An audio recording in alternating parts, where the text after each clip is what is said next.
I think I have a way out of this. We call the police, and we have them send over one of their sketch artists. And Miss Ballbreaker can give a description. What's up, Vault Dwellers? Dan here. Hey, here's the thing about growing up in the 80s and the 90s. We watched some just absolutely insane comedies back then. Movies that today would probably never get greenlit. If a studio exec read the pitches, he'd just immediately call HR and then probably call a lawyer. But here's what I'm not going to do. I'm not going to apologize for loving these movies. They were funny. They're still funny. The entire country was laughing at these films. And I'm not going to pretend I wasn't one of them just because the culture shifted. Were some of these problematic? Well, by today's standards, absolutely. But comedy has always pushed boundaries. That's what it does. These movies, they took risks, some went too far, and they made us laugh until we couldn't breathe. That's not something to be ashamed of. Let's talk about 10 comedies from my childhood and probably yours that would not get made today and why they're still hilarious anyways.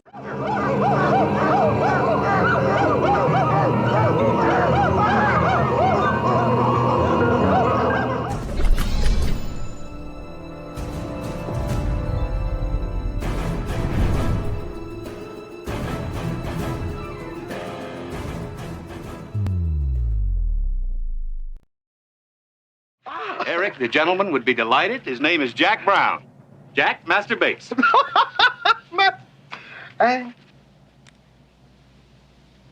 Wrap him up. Wrap who up? Hey, Jack, wrap what? I don't get... All right, but we need to address this one right up front. I was 8 years old when I first saw the toy, and I had absolutely no idea how inappropriate this movie was. No, this got settled into Civil War. You can't have slaves. No. So the premise, you have Jackie Gleason, and he's this, wealthy racist who literally lets his spoiled son buy Richard Pryor as a playmate. He's a black man, as a toy, for a white kid. I mean, here's the thing. 8-year-old me, I didn't see any of that. I just saw Richard Pryor being hilarious, and I was like, man, I want a toy guy to play with too. The racial commentary, it just went completely over my head. I know what I want. He likes the Wonder Woman. Let's blow it up right away. The black man. But you know what did stick? I mean, to this day, I still say you ass instead of US. Heaven forbid you just tell him no, you ass. That's U.S., not U.S. Because, this movie. That's how deep this one goes into my brain. Is this movie problematic? Yeah, of course it is. Is it part of my comedy DNA? Damn right. Dad, sit in your lap. Hi, Dad. How you doing? Now you hug me. Come on. Hug me. I say I love you. I love you. Say it. I love you. Say it louder. I love you. You ass. Oof. Raspberry tart, Mark? Oh, no thank you. I really couldn't eat another bite. All my life, I've only been able to think about one thing. White women. And now, at last, I'm going to have one. Okay, this was kind of a big one. C. Thomas Howell takes tanning pills to appear black. You're not tan. You're black. Yeah. I exceeded the recommended dosage. So he can get a minority scholarship to Harvard Law School. And yeah, that's actually the whole plot. And back in 1986, this was a hit comedy. And you know what? This thing, it was like everywhere. I mean, HBO played it constantly. James Earl Jones is in this. Ray Don Chong, who, by the way, I had a huge crush on after seeing her in the movie Commando.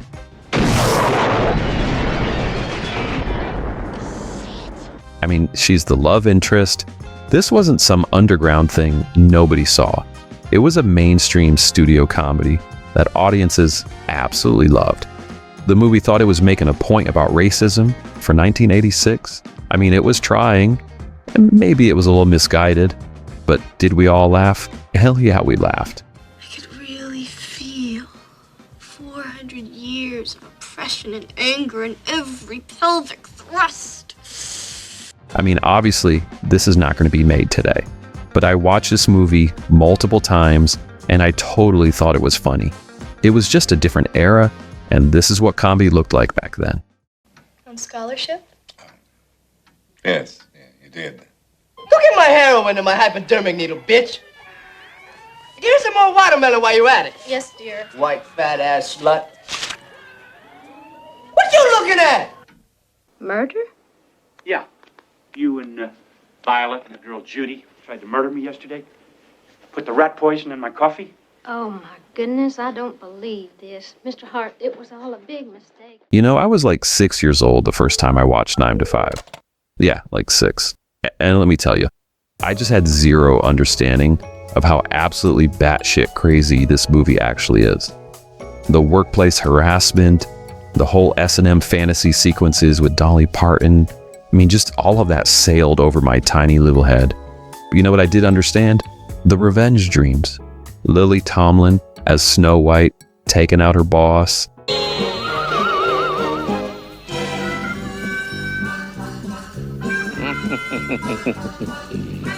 Jane Fonda as a big game hunter, and Dolly Parton, who would like literally hog-tied her supervisor and strung him up like a rodeo calf. The fact that this movie was like all about workplace harassment and kidnapping, and it's still somehow a feel-good comedy, it's kind of miraculous. And that theme song totally slaps, by the way.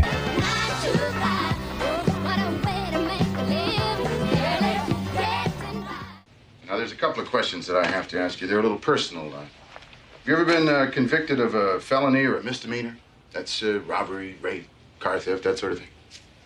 Convicted? Yeah. No. Never convicted. Stripes was kind of like my dad's movie. I mean, he watched it constantly, and I watched it with him, but I had my fingers like strategically placed over my eyes during some of the adult scenes, you know, like the mud wrestling. But I was absolutely peaking. I mean, I was a kid, right? I mean, come on. Of course I was peaking. But forget the gratuitous stuff and just look at the cast of this movie. Bill Murray, Harold Ramis, John Candy, John Larroquette, Judge Reinhold, Warren Oates. I mean, this might be the most stacked comedy cast of the whole 80s. Murray was basically just playing himself, you know, a smartass. Chicks dig me because I rarely wear underwear.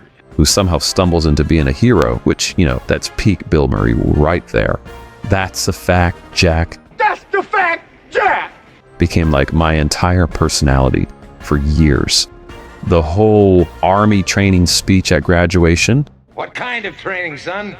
Army training, sir! Army training, sir! I mean, I could probably recite the whole thing. This movie made military service look like the funnest possible career choice, which I did make. Left, right, left. Left, left, left, right, left. Left, left, Yeah, she was just walking down the street singing do-a-dee-dee-dee-dum-dee-dee-dum.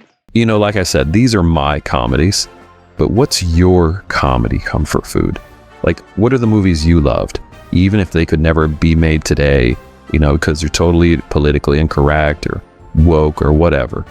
You know, drop it in the comments, because I'm doing a part 2 based on your picks. Hold on.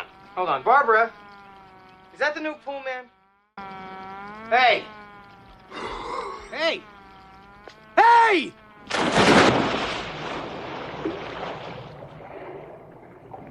Call 911! Call 911! Call 911! Down and Out in Beverly Hills. I know that seems like a strange pick, but man, Nick Nolte, he plays this guy Jerry, who is a homeless drifter who tries to like drown himself in this rich family's pool. He gets rescued. Dave, you'll catch AIDS or plague or herpes. Oh my God. And then he just proceeds to fix like every single person in this dysfunctional household. And I love this movie because it was like perfect.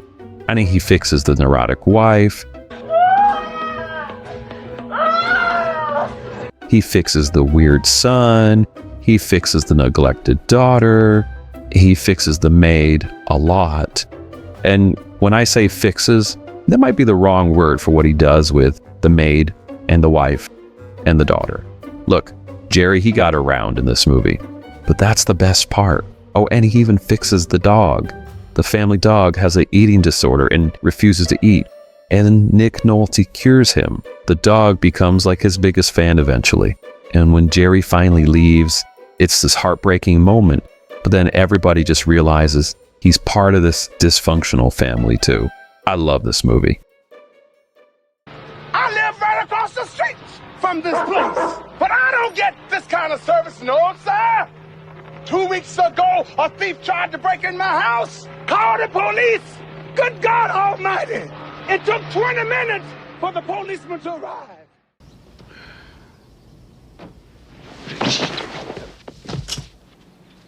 My husband.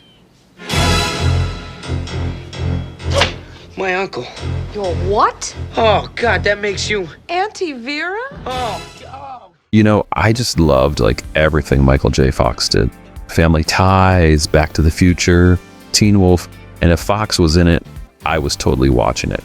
But this one, I don't know, it hit different because it gave me an actual blueprint for like corporate America. Fox plays this Kansas kid who moves to New York and he just can't get a job despite his degree.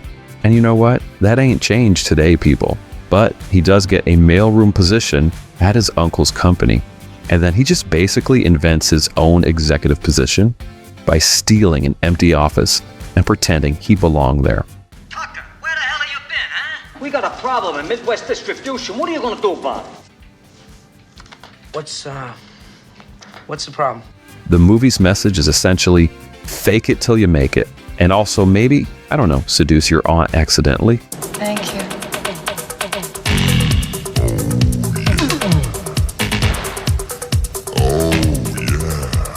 That subplot was pretty wild.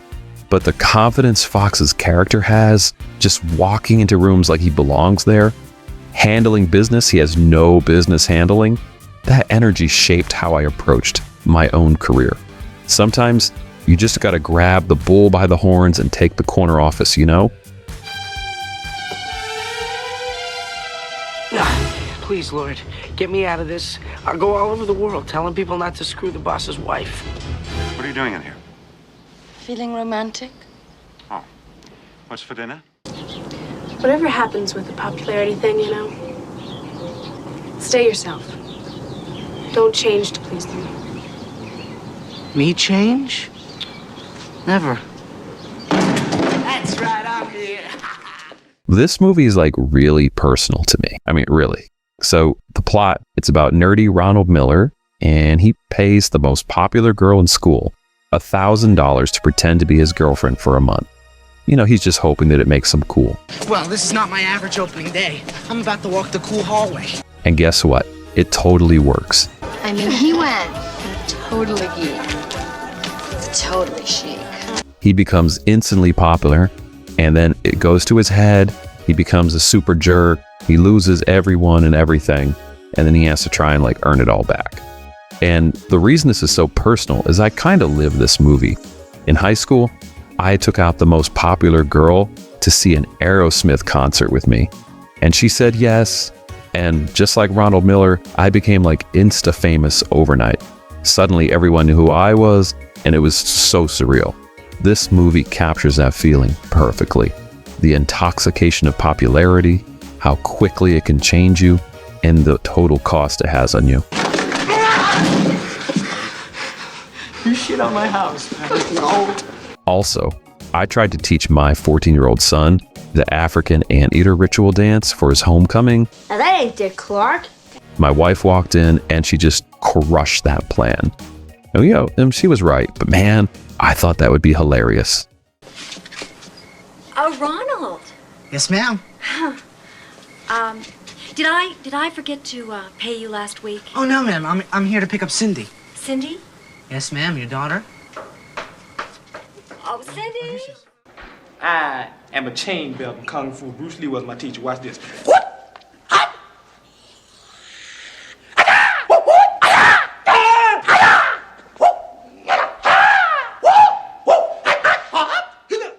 Trading Places is Eddie Murphy and Dan Aykroyd at their like absolute peak of their comedy powers. This might be one of the most perfect comedies like ever made. So basically it's a story about Randolph and Mortimer Duke who make a bet to swap the lives of Eddie Murphy, who's a street hustler, You're from a broken home, of course. If we was broke, so what? and Dan Aykroyd, who's a successful commodities trader, and see if money, privilege, and opportunity will make just anyone successful. And from that point on, chaos ensues. Murphy is incredible in this movie, and Aykroyd, he just commits completely to the downfall, which is best witnessed by the salmon eating scene on the bus.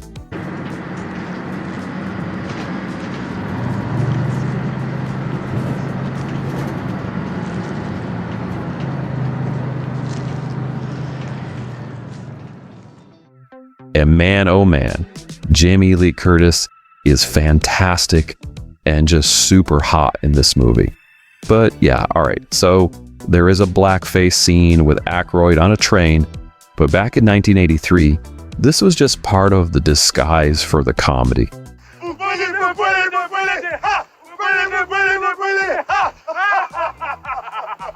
Nobody walked out of the theater, nobody was protesting. We just laughed because the movie was just consistently hilarious from start to finish. Yes, that one scene would sink the whole movie production today, but Trading Places remains one of the greatest comedies ever made, and I'm going to stand by that statement forever.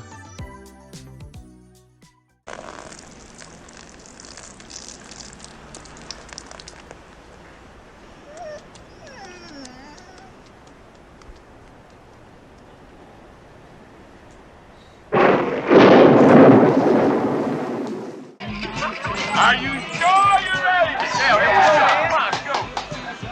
Okay, here comes your night to remember. What the hell? Holy shit, Porky's is funny. And it was like wrong in so many ways. You know, like that guy who was hired to scare the crap out of the boys with a machete, which led to arguably one of the funniest scenes I have ever seen that they looped back into in the sequel. I mean, you know the scene, right? With the cops, a naked running Pee-wee, and the drunken zombie.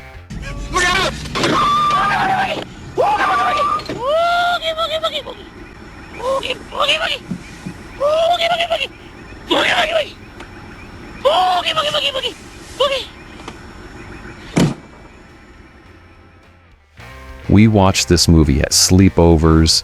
I mean, our parents rented it for us. There were just so many classic scenes. Like, you know, the infamous shower scene with Beulah Ballbricker, who grabs Tommy's, you know what, through the hole. Hi, I'm Polly the Penis, and I just love to have fun. And then I learned a new word, tallywhacker. 5 young boys in the nude. A police lineup so that you can identify his tallywhacker. And why we learned why Kim Cattrall was called Lassie in the storage room. I mean, everything is just so perfect with this movie. This movie essentially launched an entire genre of teen comedies because it worked so well. It made people laugh, and that's what comedy is supposed to do. Yeah, I'm pretty sure this movie wouldn't survive 5 minutes in a modern writer's room. But back in the 80s, this was one of the funniest things any of us have ever seen. His name's Michael Hunt. Mike, yes, Mike. Mike Hunt, okay, just hang on a minute. Is Mike Hunt here? Has anybody seen Mike Hunt?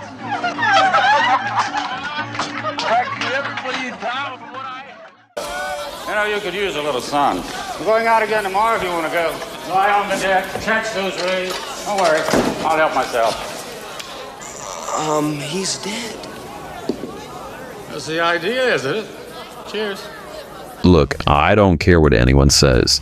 Weekend at Bernie's is the movie that I cannot watch while high because I'm laughing so hard that I'm in danger of shitting myself.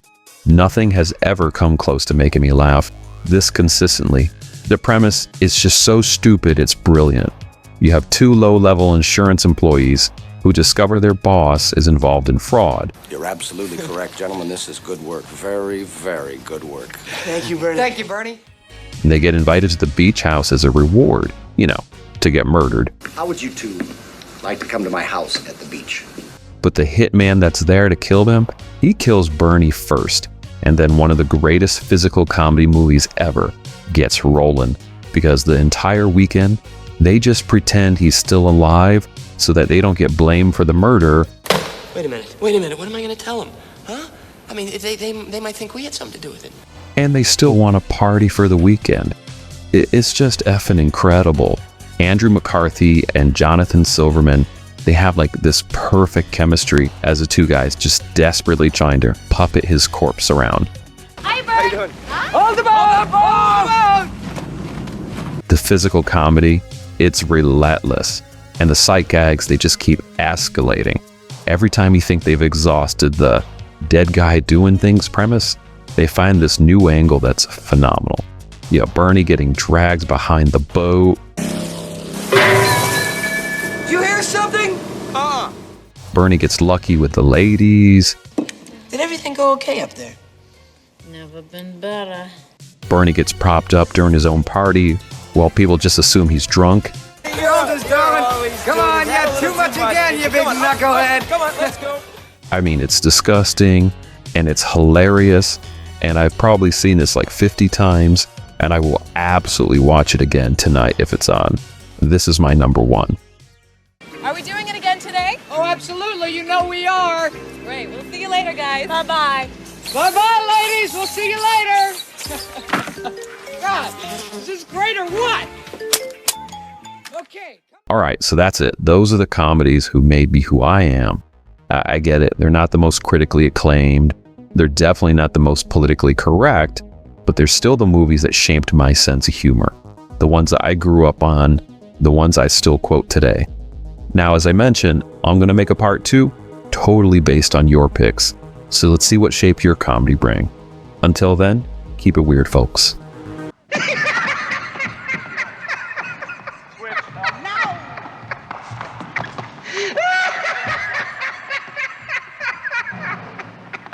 You're a mutant. You're a killer. You're a trained killer.